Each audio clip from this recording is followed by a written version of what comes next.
നമ്മുടെ നാട്ടിലൊക്കെ ഡ്രൈവർമാരെ വില കുറച്ച് കാണുന്ന ചില ആളുകളുണ്ട്. നമ്മുടെ നാട്ടില് ഡ്രൈവർമാരെ വില കുറച്ച് കാണുന്ന ചില ആളുകളുണ്ട്. ഇപ്പൊ ഞാൻ ഇന്നലെ എവിടെയോ കണ്ണൂർ ഭാഗത്ത് വാങ്ങിന് പോകുമ്പോ എന്റെ വണ്ടി ഓടിക്കണ ചങ്ങാതി പറയും, ഉസ്താദേ വണ്ടി ഓടിക്കണത് എത്രയോ ടെൻഷൻ അടിച്ച കാര്യം ഉസ്താദ്. എന്നോട് പറഞ്ഞ വണ്ടി ഓടിക്കുന്നത് എത്രയോ ടെൻഷൻ അടിച്ച് ഓടിക്കണ കാര്യമല്ല. ഞാൻ ചോദിച്ചു അതെന്താടാ? വണ്ടി ഓടിക്കണ സമയത്ത് സർവ്വ കാര്യങ്ങൾ ശ്രദ്ധിക്കണം. ഗിയർ ഇടണം, ക്ലച്ച് ഔട്ടണം, ബ്രേക്ക് ഔട്ടണം, ആക്സിലേറ്റർ ഔട്ടണം, സ്റ്റിയറിംഗ് തിരിക്കണം, സൈഡ് മിറർ നോക്കണം, ആരെങ്കിലും മുമ്പിൽ ചാടുന്നുണ്ടോ എന്നൊക്കെ എന്ത് ചെയ്യണം, നോക്കേണ്ടതുണ്ട്. അപ്പൊ ഡ്രൈവിംഗ് ഇപ്പോ പിന്നെ ചില ആളുകളുടെ വിചാരം എന്തെന്നറിയോ, വണ്ടിയിലൊന്ന് ഗിയർ ഇടാൻ പഠിച്ചാല് പിന്നെ വലിയ ഡ്രൈവറായെന്ന് എല്ലാവരുടെ വിചാരം.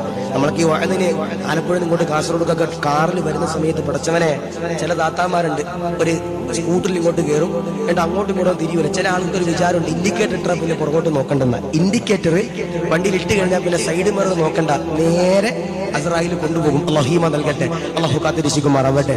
ഞാൻ പറയണത്, ഒരു വണ്ടി ഓടിക്കുന്ന ഡ്രൈവറിന് കുറച്ച് ക്വാളിറ്റികളുണ്ട്. എന്താ?